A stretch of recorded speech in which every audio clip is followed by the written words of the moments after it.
So while I'm in a bit of a Star Wars mood, I'd like to talk about something that bothered me about the sequels, and it's something I don't think a lot of people have thought about beyond a surface level.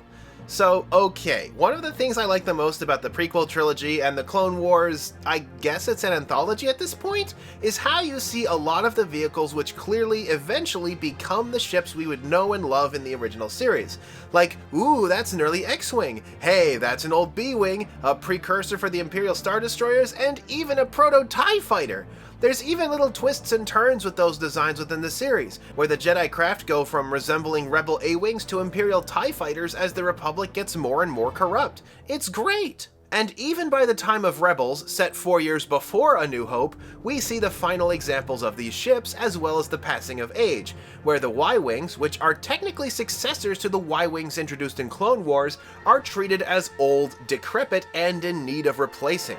One of the more interesting designs, though, is the TIE Fighter. While the big Achilles heel of a TIE Fighter are its lack of shields strong enough to repel blaster fire, their second most well-known flaw is that they have a bit of a blind spot. Yeah, that lateral view at the cockpit is a bit of a problem, hence why you see things like Vader's TIE Advanced moving the cockpit forward past the wings, or Outlaws cutting those front panels off completely. And even in the 4 years spanning the original trilogy, there's significant power creep in armaments.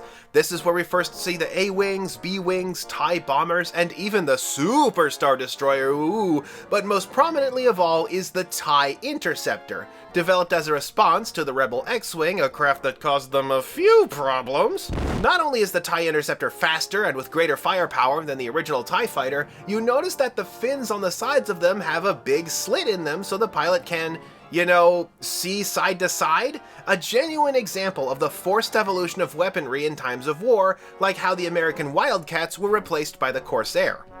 And then along comes the sequel movies, with the financial backing of the Walt Disney Company behind it, and loads of hype generated by the prequel trilogy essentially being salvaged by the Clone Wars show, and taking place over 30 years after the end of Return of the Jedi, which until then was chronologically the last movie in the series.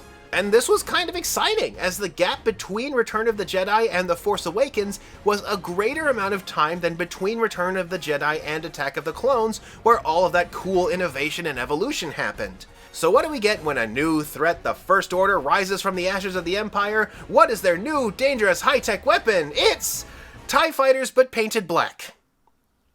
Really? I mean, 30 years later and that's all they got? Of all of the TIEs, they went with the worst one?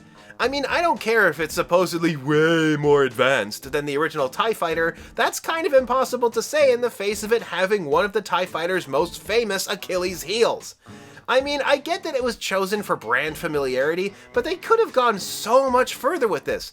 Like, the otherwise dull Star Wars Resistance cartoon gives us the barren superiority TIE Interceptor, which is like the TIE Advanced and TIE Interceptor merged into a slick and intimidating little package. Imagine if the First Order was fielding squadrons of these, making them a viable and intimidating threat compared to the Empire. But nope, gotta sell those old repainted toys somehow, I guess. Although then I thought of something. What if these First Order TIE fighters were supposed to be ironically symbolic in a way?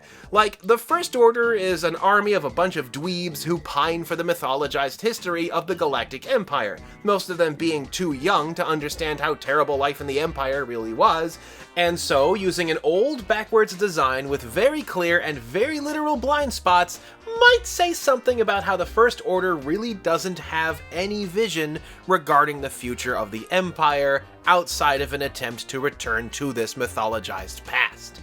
The Resistance, by contrast, would be a group of forward-thinking individuals with a clear plan for moving the galaxy along, and show their forward thinking by clowning on these obsolete First Order machines with their innovative new design, X-Wings but painted black. Man! Yeah, that fell apart quick. You know, those X-Wings from longer ago than the ARC 170s that predated them? They're here. You remember the Y-Wings? Vehicles so outdated they were described as ready for the scrapyard even at the Battle of Yavin? Those are still here too. This kinda creates a muddled message now, doesn't it? Because now on one side we have the First Order that seeks to restore a mythologized history, versus the Resistance who also want to return to a mythologized history. I guess this is what I get for trying to ascribe depth to what is clearly a shallow corporate move in a land where progress is shunned and only nostalgia matters. I mean, sure, The Last Jedi tried to pull the series forward kicking and screaming, but that didn't work because then Palpatine returned! Somehow!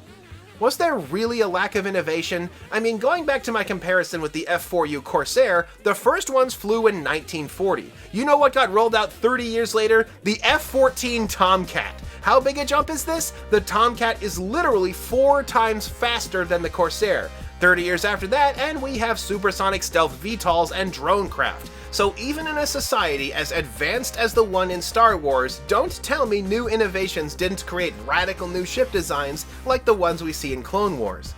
I mean, how hard could this have been? The tie-in shows are always rolling out new ships, why can't the movies do the same? Why not pull a page out of the Gundam playbook and Amilyn Holdo could have redeemed herself by giving Poe Dameron the keys to the brand new double X-Wing and it would have been awesome? Would have been better than what we actually got, a TIE Interceptor with cancer. I think this whole situation where both sides of the conflict are firmly entrenched in nostalgia sort of sums up my dissatisfaction with the sequel trilogy as a whole. It was so obsessed with glancing into the past that it has no eye for the future. They had 30 years and their only innovation was black paint.